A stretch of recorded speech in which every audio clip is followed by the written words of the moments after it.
মই জুবিনক ন্যায় দিম। জুবিনক ন্যায় দিয়াৰ দায়িত্ব ৰাজ্য চৰকাৰৰ। এই দায়িত্ব নিষ্ঠাৰে পালন কৰিব ৰাজ্য চৰকাৰে, ক'লে মুখ্যমন্ত্ৰীয়ে।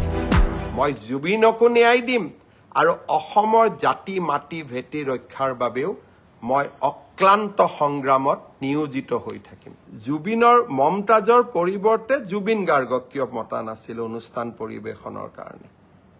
আৰু 2020 চনত 13 তাৰিখে যেতিয়া জুবিনৰ ওপৰত আক্ৰমণ হৈছিল তেতিয়াতো আপোনালোকে ফেচবুকত লিখা নাছিল।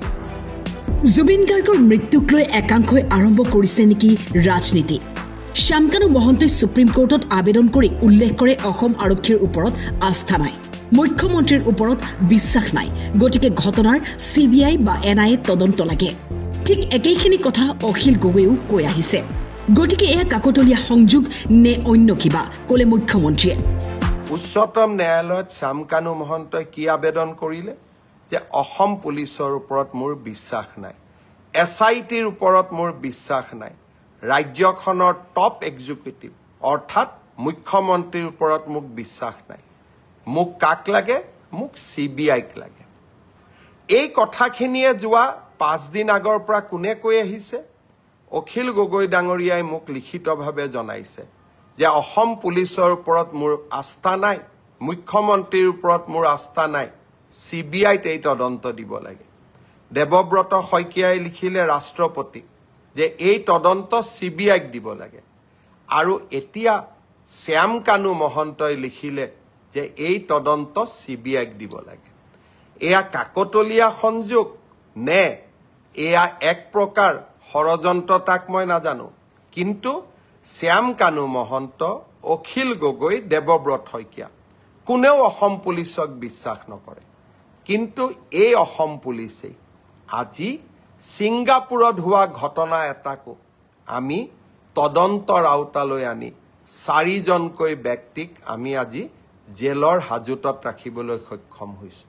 অসম পুলিচে জুবিনৰ ন্যায়ৰ বাবে আমি সকলো কাম কৰিম। এই কেইটা দিনত কেইজনমান ব্যক্তিয়ে অসম পুলিচে ক'ত ভুল কৰিছে তাক লিখিব আৰম্ভ কৰিছে। তাৰ মানে ইনডাইৰেক্টলি তেওঁলোকে শ্যামকানু মহন্ত আৰু সিদ্ধাৰ্থ শৰ্মাক বুজাইছে যে এইকেইটা পইণ্ট লৈ আপোনালোকে আদালতৰ ওচৰলৈ যাওক। এই কুচকাৱাজবিলাক আপোনালোকে কিয় কৰি আছে? আপোনালোকে জুবিনৰ মৃত্যুৰ তদন্ত বিচাৰিছে নে নাই? জুবিনক ন্যায় দিয়াটো বিচাৰিছে নে নাই? মোৰ সন্দেহ থাকি গৈছে। জুবিনৰ মৃত্যুক লৈ নিকৃষ্ট ষড়যন্ত্ৰ নকৰিব।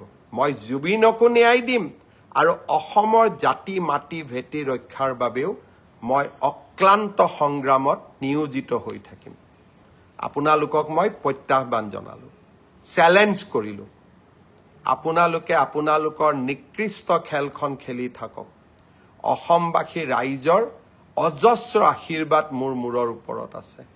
মা কামাখ্যা, মহাপুৰুষ শ্ৰীমন্ত শংকৰদেৱৰ আশীৰ্বাদেৰে আমি অসমখনৰ জাতি মাটি ভেটি ৰক্ষা কৰিম।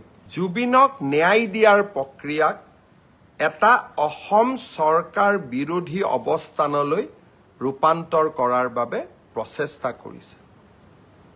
এই প্ৰচেষ্টা আমি সফল হ'ব নিদিওঁ। আজি এইখন চৰকাৰে সাহসিকতাৰে কাম কৰি আহিছে। উচ্ছেদেই হওক, অসমৰ পৰা বিদেশী নাগৰিক বহিষ্কাৰেই হওক বা জুবিনক ন্যায় প্ৰদান কৰাই হওক, এইখন চৰকাৰে কাৰো ওচৰত শিৰ নত নকৰে, মাত্ৰ অসমবাসীৰ ওচৰত শিৰ নত কৰিব। ফটোশ্বপ কৰি কোনোবাই যদি ভাবে হিমন্ত বিশ্ব শৰ্মাক দুৰ্বল কৰিব পাৰিব, কোনোবাই যদি ভাবে ভুৱা ফটোগ্ৰাফ উলিয়াই হিমন্ত বিশ্ব শৰ্মা, সেই প্ৰচেষ্টা আপোনালোকে নকৰিব। ছিংগাপুৰত থকা অসমীয়া লোকসকলে যদি আমাৰ তদন্ত প্ৰক্ৰিয়াত সহযোগ নকৰে তেনেহ'লে তেওঁলোকৰ বিৰুদ্ধে কঠোৰ হ'ম, ক'লে মুখ্যমন্ত্ৰীয়ে। ছিংগাপুৰত থকা অসমীয়া লোকসকলে যাতে আমাৰ তদন্ত প্ৰক্ৰিয়াত আহি সহযোগিতা কৰে, আৰু তেখেতসকলে যদি এই তদন্ত প্ৰক্ৰিয়াত সহযোগ নকৰে আমি তেখেতসকলৰ বিৰুদ্ধেও আমি কঠোৰ হ'ম। বহুতৰ প্ৰশ্ন আছিলে যে ছিংগাপুৰত পোষ্টমৰ্টেম হ'ব, ৰিপৰ্ট পাম নে নাপাম। যোৱাকালি জুবিনৰ পত্নী গৰিমা গাৰ্গৰ হাতত আমি ছিংগাপুৰৰ পোষ্টমৰ্টেম ৰিপৰ্টটো তুলি দিছোঁ। News desk time 8।